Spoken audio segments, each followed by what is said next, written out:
Some people say that love is essentially is something, I want something close to me. But is it the only one? And is it the highest one? See, let's take an example. See, that you have, let's say, a boy and a girl, and the boy loves the girl. It happens, okay, right? At least you know it from the films, right? See, the boy loves the girl. And then comes a point which usually not in the films. The boy comes to the girl and says, I found out I love you so very much, but I am not the right person for you because I will ruin your life. So go to so-and-so.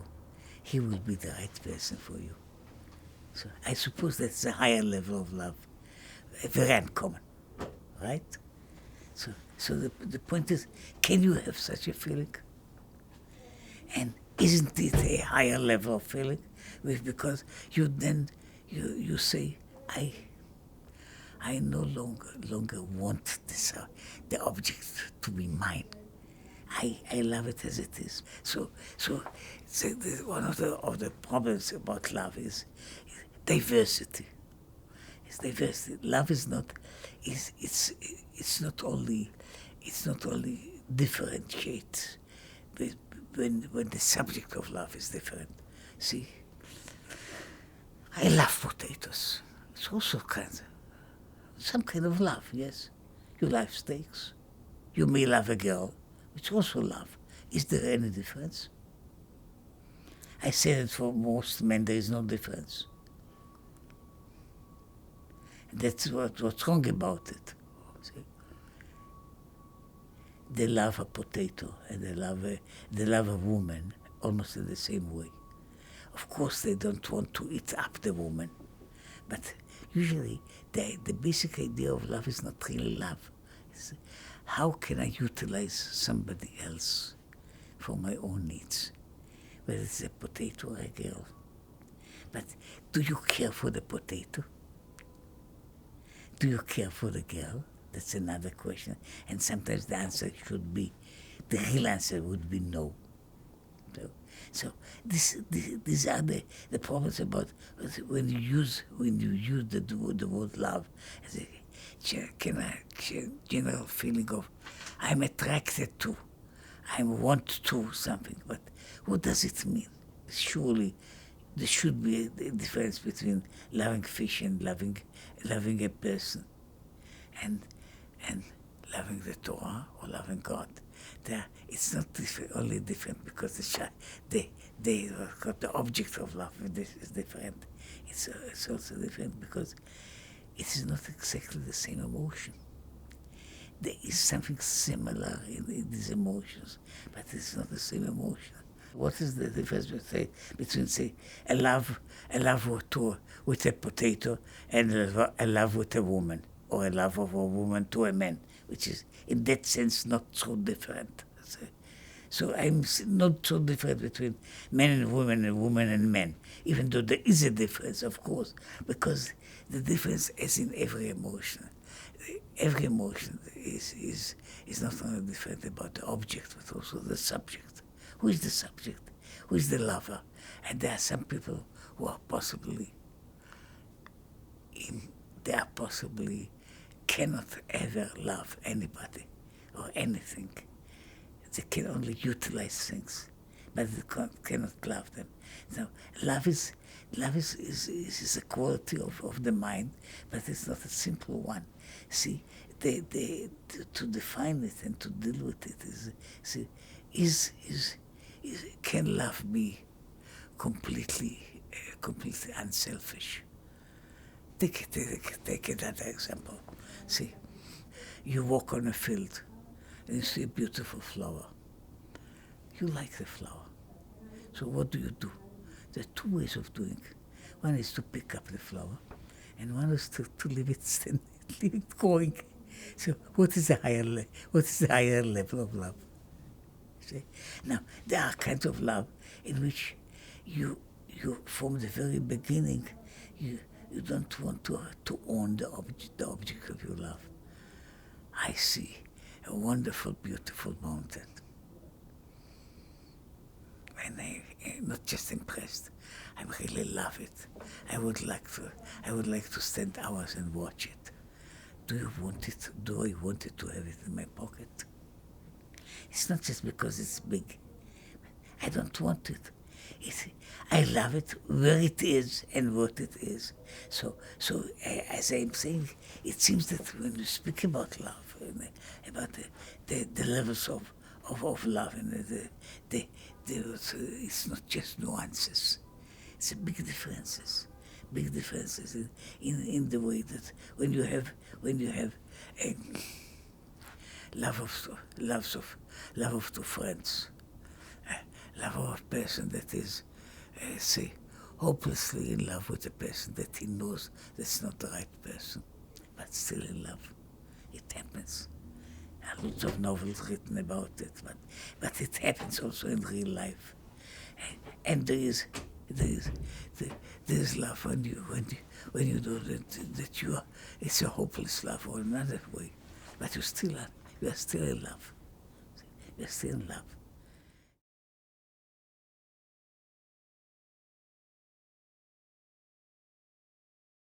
You see, there is what I call a soulmate. I don't know from where the idea came.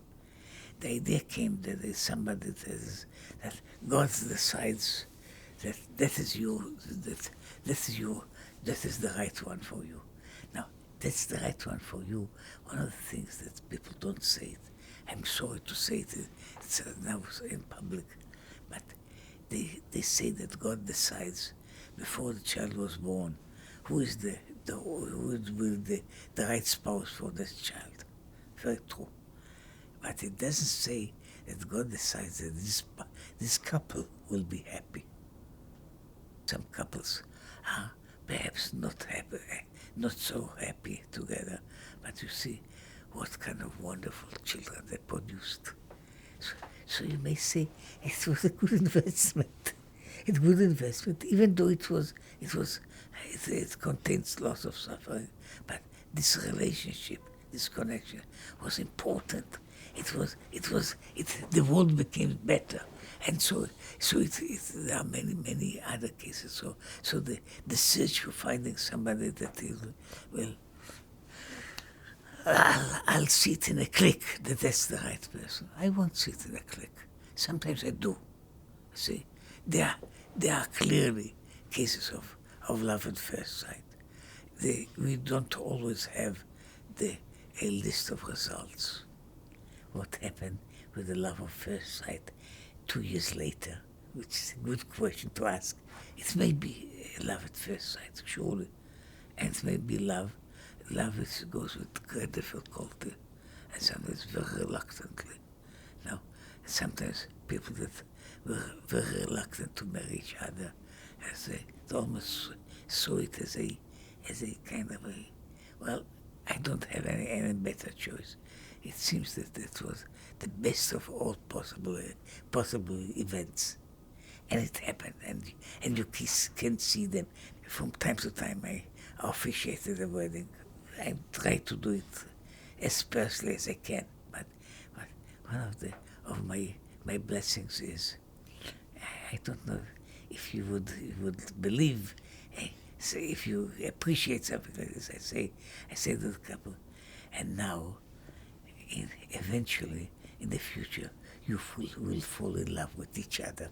See, just imagine how much more fun it would be to fall in love with a wife that you are married than to have it the other way around, that you are in love and then you marry, and then it deteriorates with the time.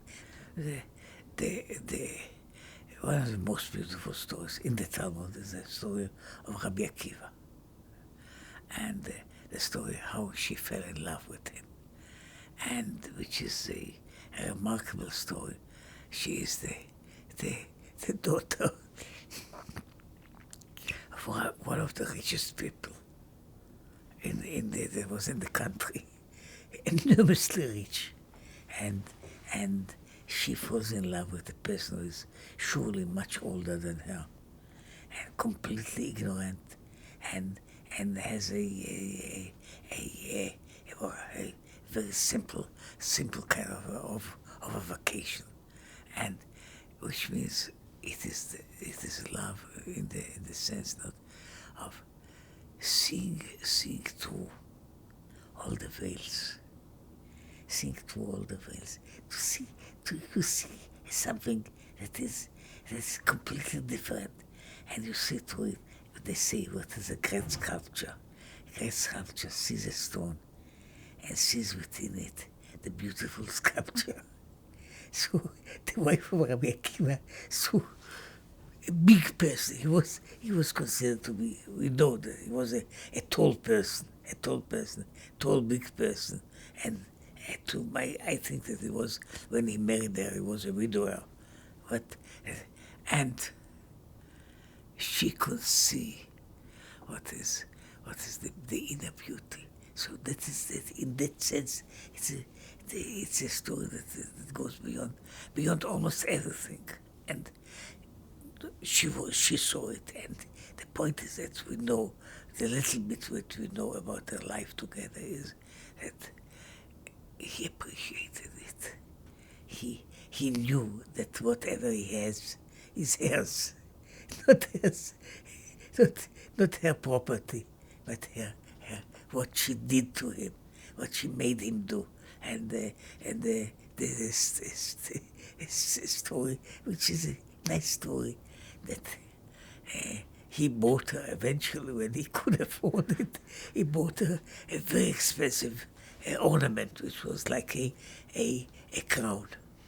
A crown was made of gems and gold and so on.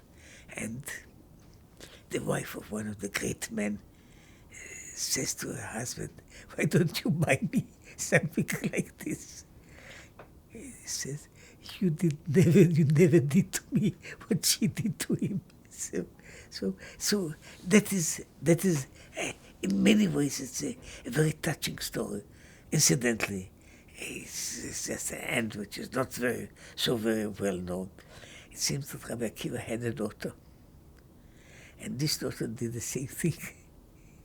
She went to somebody, and again she told him, if he will begin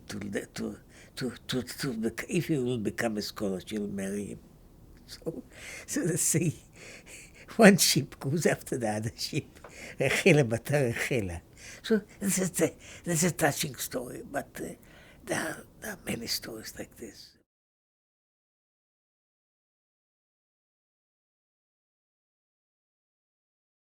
Some of the worst mistakes that parents do with loving children is that they want them to be like little dogs, and to love me back. I love them, and they should love me back, at least in the same amount. Now the point is that in that sense, it's a good thing to tell people, all of the people, is there are the commandment to commandments towards parents are very strict. Some of them are written in the 10 Commandments, which means it's an important thing.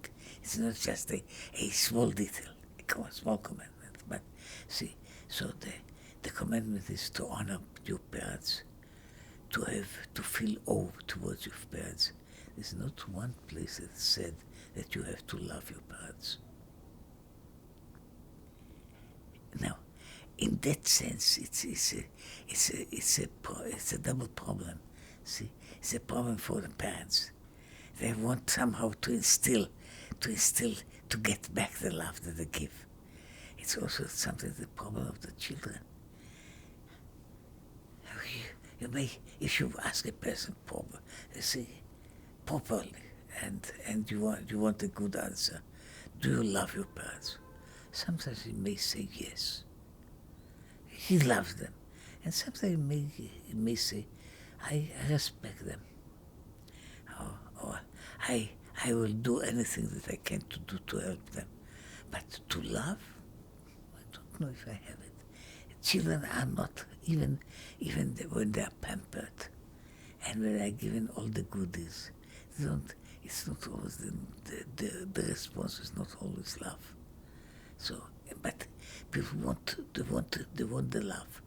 But I would put it in a way that perhaps it's love for children is perhaps inbuilt biologically in the parents, but not vice versa. So we have it in one place on the Talmud. It says that somebody said it. It happened to him. He found something. Somebody gave him a good thing, so he gave it to his son because he loved the son, and the son gave it to his grandson. So the father was someone said, but that is the law. The people love the children love their own children. Now, there's not something wrong. In fact, you can understand it biologically and for many other reasons. But you see, it doesn't go the other way around naturally. You see, sometimes for parents to gain the love of the children, they have to be worth it. See, my father could be the nicest kind of person to me and gave me everything. But do I have to love him? Do I feel love to anybody that gave me all kinds of benefits? I may be thankful. It's a different notion. I may be thankful. I may try to give it back. One of the ways of loving is if you love and you care.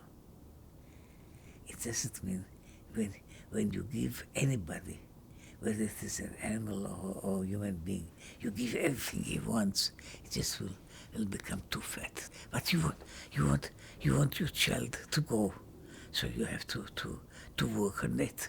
The idea of discipline is not about if you spank your children, don't do that. But the fact is that you care about them enough, not about what will make, how when will they smile at you, but when you think that I have done a good job. The problem is, did your parents give enough? Do the parents give enough that you may say, okay, what they gave to me is something that I can really appreciate. So this is a part of what parents should do. If I do care for something, see, basically, even if I do care for a chair or for a car, I take care how to do it, to deal with it. It's not in the number of kisses I give my car. The car can do without it. But see, what kind of oil do I put in it? And what is the usage? So when I have children, again, I have a duty, which is my duty, and perhaps inborn desire to do it. So how much do I do? How much do I do, which is for the good of the thing, not of what I would like. What I would like is a nice smile and a kiss in the wrong time.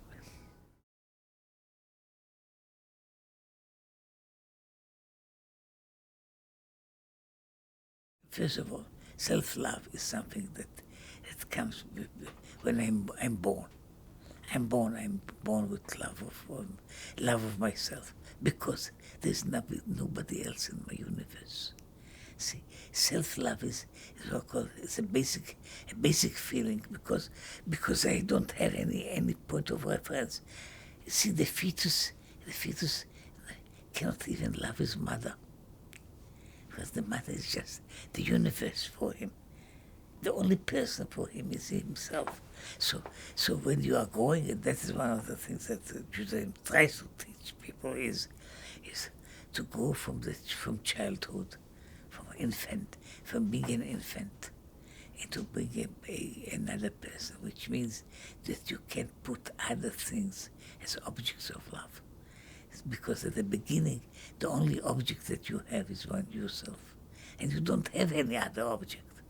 You don't know about any other object. The other objects come to you. See, when you don't see and you don't hear and you don't know anything, how can you cannot love, you cannot add anything else. So with the time you do many things are going, and some of them you appreciate, some of them you love, some of them you hate. We are trying to have more and more objects of love, and to have them to go from eating sweets, from loving candy to loving dresses, or to loving money, to other objects. Now that's a great amount of education, of educating people. Some people remain in this in a kind of a small I would say a childish level of they're still in love with the same things that they were when they were 6 years old. It's a pity. It's a pity because a human being is supposed to go. See, there's one of the some small differences between us and apes is that they don't go much intellectually or emotionally beyond the age of 4 or 5. We are supposed to go, and if we don't, and if we remain at the same level, even though we can be managers of big money, but we still are some kind of a what I call a very retrograde primate.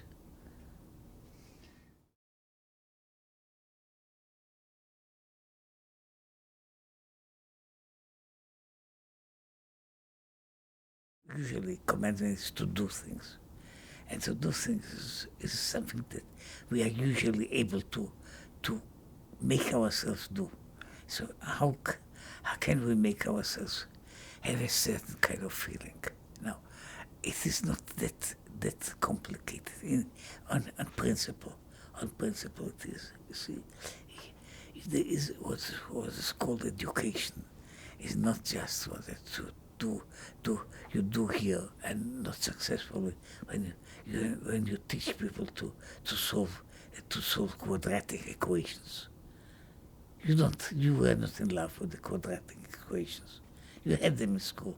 You couldn't avoid school without that, but you didn't. You weren't in love with them. But that was education. That was just ramming it in your throat until you spout it out in the right time. But what is education? In many ways, education is the teaching people to appreciate a subject. Sometimes you are taught to appreciate beauty, and you love beauty because you were taught, you were educated to. So to appreciate things, it's in fact lavdil, what you may call it. Lavdil means to, with a due difference. Say lavdil. When you have to teach a person to appreciate good wine, it's not every good wine is usually not to the taste of small children. It's not sweet. But to appreciate good wine, you have to be educated. And after a certain amount of education, you know now why this bottle costs $1,000 per bottle, and the other bottle costs $15. So in that sense, what is called ve'ahavta, the first basic meaning of ve'ahavta as a commandment is I cannot tell you, just give you a command, love, and you begin to love. You don't begin, but I can work for 10 years, for 20 years, for 40 years, do it with a person who is my son or my pupil or my friend. And then I have to deal with myself. I have to get educated to appreciate it. So the after it means you get it in a deeper and deeper way to understand what it means. See, it's not just playing with it. See, after some time you know that is. See, when a person appreciates beauty, see, and when you know it, you see a beautiful picture. So you don't have to be told. You can see that is beautiful, and that's something that is good. So when it says in the book of Psalms, Ta'amu Kitov Hashem, taste and see that God is good. So have a taste. Sometimes, it happens in childhood, or not only childhood. You hear one sentence, and that has all the weight. That it becomes a part of your life. You see, sometimes it's a very emphatic no. That sometimes you know from that point on that is not to be done. It's not because it was repeated 100 times, but because the no was a strong one, and it carries, and it may be also a yes. See, how education can work. Education works with sometimes with a person says, just makes a move with the hand, and you remember it for life. And some people make long speeches, and the speeches are a waste of time, of everybody's time. That's or the idea is to make people sleep in the right time and place. But I'm saying, thereafter, how can you get to the? You can get to the when you get education. Very few people can get there themselves, which is it is very few, because in many higher levels, the most of the people need what they call the build up of a culture to create a certain emotion, a certain ability. So you cannot invent it, all of it in one run. But there are people that can do in their own, sometimes in their own lifetime. They can do what others do it in their generation or 2 generations. So, but they are rare people. They are rare people because, again, to get to these higher levels of understanding or ability, it's much more difficult. Loving God is not something that we are, how to say, we are possibly not born with it. We are born, perhaps, at the best, we are born with the potential. To develop this potential takes a time. So when we speak about the commandment of loving God, it's a commandment to do it. But how to do it? So there's a way of doing it. It's like doing other commandments. You see, the end of the same parasha is written about putting on tefillin. If you have to do the tefillin on your own, to make them from the skin of animals, and to write and to form them, it will take a long time. But so you get them prepared for you, and you can just wear them. When it comes to love, it's again you have first of all to skin yourself a little bit. See? And you have to do other things with you, which are usually hard things to do. And when you get to it, you can then say, "After Hashem, I can understand, appreciate it completely or not completely."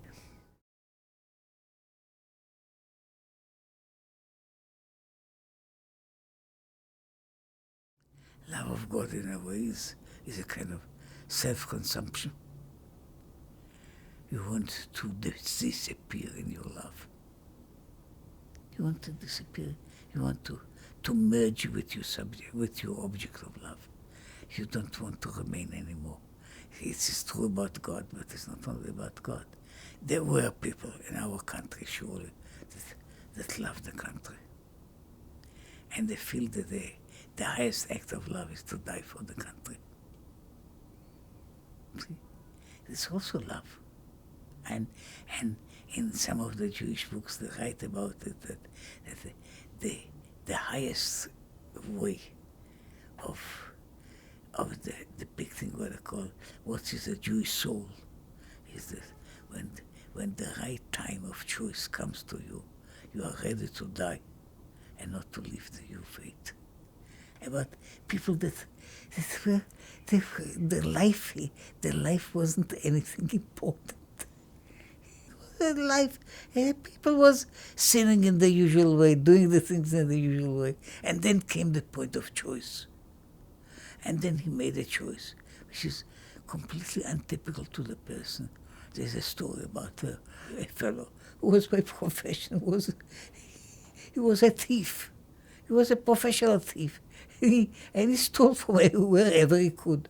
So once he went to a Catholic church in the time in Poland, when the church had all the power, and he was caught stealing. So they condemned him to death because it's a sacrilege. And they also gave him the choice. They said, if he will convert, it will cease to be sacrilege. It will be just a simple amount of it's just a simple thievery. So he can escape, get his life back, and possibly get a small punishment.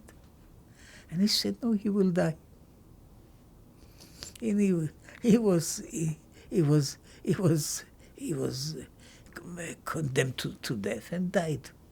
And they said that they wrote about his tombstone, פה נטמן הגנב הקדוש. Here is buried the holy thief. It's not one person, there were thousands of people like this. Thousands of people like this, which means that they were ready at the time of choice. They were ready to give their life. Now, you say, okay, if the person was a great rabbi, a great scholar, a great saint, he wasn't a saint. He was a simple guy who was doing all this thievery. The martyrs that we had, many of them were thieves and prostitutes. And they decided to give their life. So, now, what does it mean? That there is an inner part, or you may call it an inner spark, which is love of God. It doesn't appear in ordinary life. This person lives a life, whatever it is, not a holy life. And when the time of choice came for this person, so the person said, now is the time to make a decision. And makes it. Now, what does it mean? It means something about what is the sense of what I call when you speak about love of God. See, it's not always a continuous process in which a person is involved and devoted to, but it's something that happens when the time comes and you make a decision. And people did it. Loving God is not a matter of trying to get there or to get closer. It's just, it is somehow the feeling God is here, everything is all right. See, now to feel it is a very high level of so make it so a certain kind of saintliness. Because there are saintly people that's all the time, wanting more and closer, to become closer and closer. And there was about 150, 180 years ago, they took children to the Russian army, Jewish children, and the basic idea was to convert them. And most of the children either died because of suffering, or they converted, many of them. But there were those who remained Jews. And one of them he was a little child, seemingly not from a very educated home. He was beaten up all the time. And the tutor would tell him, you know why you are beaten up? Because you are a Jew. If you will convert, I'll be like a father to you. And the little child who was 7 years old would cry and say, but how can I convert? I will lose my world to come. So you can understand that a child like this didn't get teaching about the world to come. But when he heard what he heard about it, it was strong enough to know that nothing in the world is worth it. So it has to do with the love of God to us. So love, there is a part of love that is called, it's exclusive. The idea of love as being exclusive is a very important notion. That's one of the things that no other people understood it. And they had a problem with Jews. That our God is what I call not only our lover, but he doesn't want us to go with others. So it's a different. It's not a simple question. It's not a simple thing. The idea that we are connected with God with a real monogamous relationship. It's also a love story, and this love story goes on for a long time. And we sometimes, as many people, we stray from the bond, and we again.